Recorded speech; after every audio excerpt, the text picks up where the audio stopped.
Hey guys, what's up and welcome to a new League of Legends video. So a few weeks ago we made a video talking about Faker's top solo queue champions, and I thought that was quite an interesting topic, so I wanted to make another one very similar to it. But for this one, we'll be instead focusing on BJERGSEN, but to make things even more interesting, we'll be focusing on what champions BJERGSEN is currently playing as of this patch right now in the TSM Bootcamp in Korea, or in other words, his best or top played champions with the most success in Korean solo queue. Korean solo queue is known to be among the highest skill level of solo queue in general, so to see what BJERGSEN is playing to climb and maybe get to the elo he deserves to be at, maybe Masters or Challenger or whatever, this could give us some really nice insight. Give us an idea as to what mid laners could be potentially very strong this patch, and maybe even to see what he might be able to pick up during Worlds. Now this video will be made in collaboration with ProGuides, a great site to try and help you improve your League of Legends mechanics, skills, and overall gameplay. There will be a link in the description below for a free trial to test out the site. I do at least recommend checking it out, especially considering they have a cool feature where you can talk to high elo players almost at any given time, asking them almost any question. But with all that out of the way, let's get right into the first champion we'll be talking about. So the first champion seems to be Malzahar in terms of popularity and how often BJERGSEN decides to play him. Now, Malzahar did get nerfed a few patches ago where his passive definitely took a pretty big hit, and a lot of people thought that, this is most likely the death of Malzahar, but apparently that's not really the case since BJERGSEN seems to be playing him quite successfully quite often. Now, personally, when this nerf happened to his passive, I thought, yeah, it's a pretty decent nerf, but it's not really gonna make or break him to a certain extent because he still has his damage, he still has the control, he still has that great ultimate. He can still probably jungle if he really wanted to and solo dragon early. For the most part, he still offers what he offered even before the nerf to his passive. Just now the passive isn't as reliable. So maybe with BJERGSEN spamming it in Korean solo queue in the mid lane, it shows that maybe he is still a very strong and solid pick. So if you're someone that used to play him a lot but decided to drop him because of that passive nerf, thinking that he's probably dead and just not a good champion anymore, maybe it's time to reconsider. But let's take a look at BJERGSEN's overall build to see exactly what he's doing when he's playing Malzahar, because this is also very important information. So it seems like BJERGSEN runs magic penetration reds, HP per level yellows, flat AP quints, CDR per level blues enough to get 10% at level 18, with the rest of the blues being just simply flat magic resistance. For Masteries, he seems to go 18-12-0, which is for the most part quite standard, getting that fire touch for the synergy with his E ability and his overall kit for the most part, getting the cookie mastery instead of the assassin or the runic enhancement one, and also going for natural talent rather than vampirism. His summoners usually tend to be flash and ghost because Malzahar is for the most part very immobile, so being able to position yourself properly and not being put in a very awkward situation is very, very important. But sometimes he does decide to go TP, but for the most part, flash and ghost. And last but not least, let's check out what items he likes to get. So almost always BJERGSEN likes to go Morellonomicon first into the magic penetration boot, because blue buff Morellonomicon and also the 10% CDR from your runes will be 40%. Or if he decides to go for the Abyssal Scepter, then that's the other 10% that you're missing for the 40% as well. But following the Morellonomicon and the boots, he almost always likes to go into the Rallies because it's just absolutely perfect for how Malzahar's kit works. And then he decides between items such as Void Staff, Liandry's Torment if they have a lot of high HP targets, or things like Rabadons, or even something like an Abyssal Scepter early on into the build if they have a lot of magic damage. But all in all, Malzahar seems to be BJERGSEN's #1 pick champion at the very moment in Korean solo queue, so you should definitely reconsider this champion because he's still probably very strong.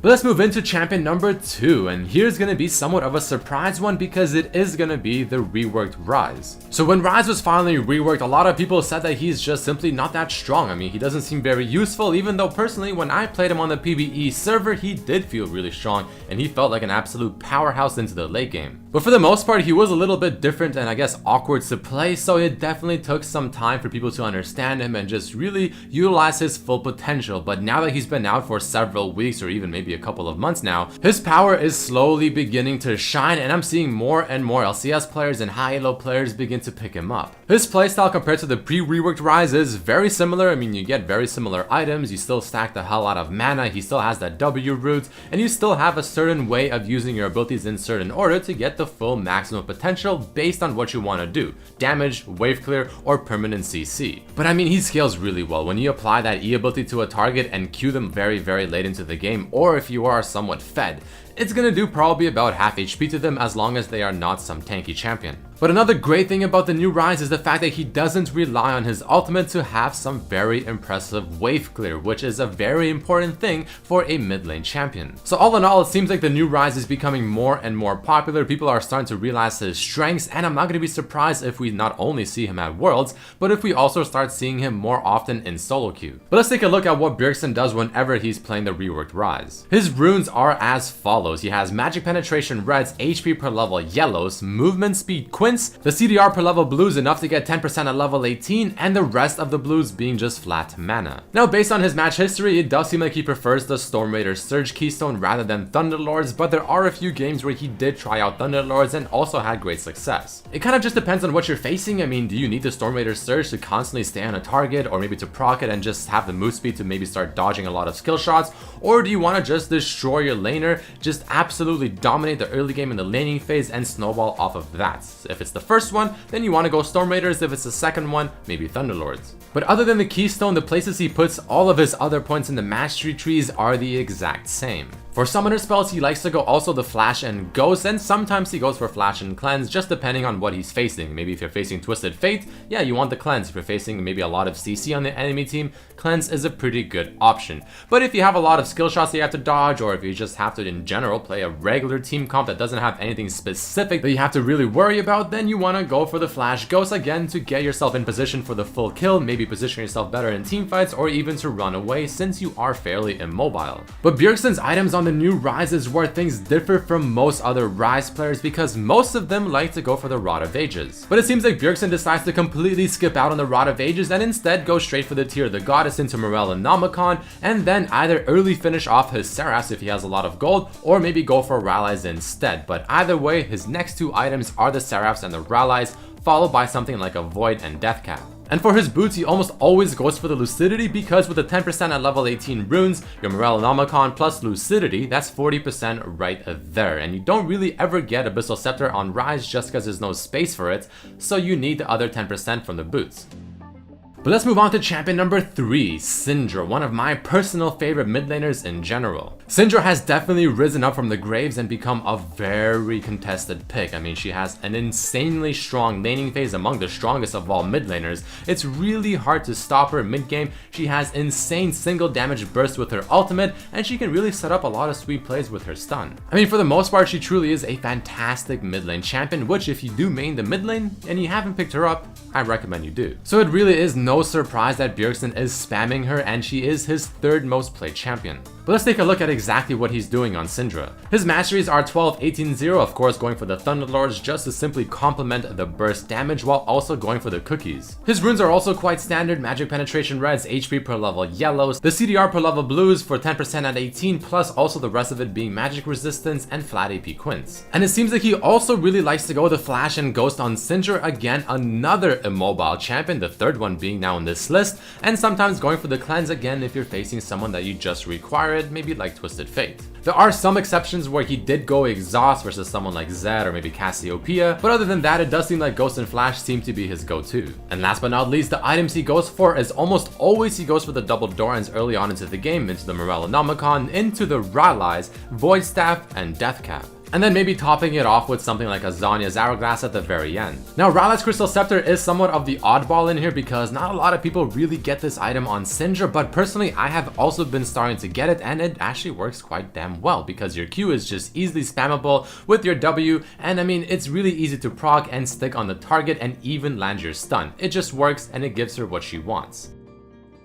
Moving along to champion number 4, we have Orellana. Now, Orellana recently got some buffs to where Riot is slowly trying to reintroduce her back into the meta so that she will be picked up in Worlds because she's such a heavily teamfight oriented champion. And it seems like Bjergsen and just TSM in general are definitely recognizing that, so he is practicing her in Korean solo queue, because I will not be surprised if either Bjergsen or many of the other mid laners at Worlds will bring her out. But let's take a quick look to see what exactly Bjergsen is doing when he does play Orellana. So starting off with the runes, the exact same page we've been looking at quite often: magic penetration reds, HP per level yellow, CDR per level for 10% at 18 for the blues, the rest of them being magic resistance and flat AP quints. Just like Syndra, he also goes for the Thunderlords, getting the Oppressor and also the Cookie Masteries. The summoner spells on Orellana seem to be much more flexible. It just really depends on what you're facing. Are you facing an assassin, someone with a lot of burst? Maybe the exhaust will prove to be useful. Flash Ghost if you need a lot of skill shots to be dodged and maybe just reposition yourself in certain team comps. Barrier if they have a lot of dive that you want to save yourself from. Cleanse against single target CC, that's not easy to miss. This one seems extremely situational, again, just depends on what you're facing. But his items for Orellana seem to be along the lines of Morellonomicon into the Rallies and the Void Staff, followed by the Death Cap, a very standard Bjergsen build by now. He also likes the magic penetration boots a lot more than the CDR boots, so that's something to definitely keep in mind. And now the final champion we'll be talking about before we end off the video is gonna be AP Ekko in the mid lane. Now this one I'm very happy to see. This is how Ekko should be played in the mid lane, going full AP, playing like the assassin he is. None of that complete bullshit in the top lane where you have Iceborne Gauntlet or Triforce with pure tank. Completely stupid, not the way Ekko should be played. Bjergsen finally bringing it out the way it should be. Ekko does have a decent amount of wave clear, especially for an assassin type champion. He has a ridiculous amount of sick plays that he can do. His W's and AoE stun for an assassin, I mean that's pretty much unheard of. And for the most part, a flashy champion that can do a lot, has a lot of potential for kills, and is just fun to watch while also being very strong if put into the right hands. But let's see what Bjergsen decides to do and build on him when he does bring out the AP Ekko in the mid lane. His runes are as follows: magic penetration reds, HP per level yellows, flat magic resistance blues, and flat AP quints. His mastery page is also quite standard for AP Ekko, going for the Thunderlords, also going for the Cookie Mastery, getting the double-edged sword, and also natural talent. For summoners, he almost always likes to go for the flash and the teleport, again just to help the laning phase a little bit better, and also because Ekko is a really good teleport champion, he can go to other lanes and make a lot of great plays and turn around a lot of bad situations. But let's take a look at his items because things are definitely a little bit more interesting here. He almost always rushes the Hextech Protobelt as his very first item, which does make sense because the Hextech Revolver is a lot of easy damage, which does easily synergize with his E ability. The Protobelt just adds to his overall burst and mobility, but after that he likes to get items such as the Abyssal Scepter, Lichbane, Zhonya's Hourglass, and then the Rabadons, while topping it off with the Void Staff. And his boots of choice definitely are the Stork boots because again, you have 10% from the Abyssal Scepter, you have 10% from the Lichbane, you have 10% from the Hextech item, and you also have 10% from the Zhonya's. That's 40% easily right there. But either way guys, I mean that is about it for this video. There you have it, Bjergsen's top champions for mid lane solo queue in Korea. This is a really cool way to look at it, especially considering he is playing in Korean solo queue. Gives us a pretty good insight as to what the best champions are for mid lane at the very moment, the champions we might see being pulled out at Worlds, and overall just interesting information. So if you guys did enjoy this video, let me know by hitting that like button, subscribe if you haven't, check out my other videos as well. But I thank all of you so much for watching, and I hope to see you for the next video. Peace.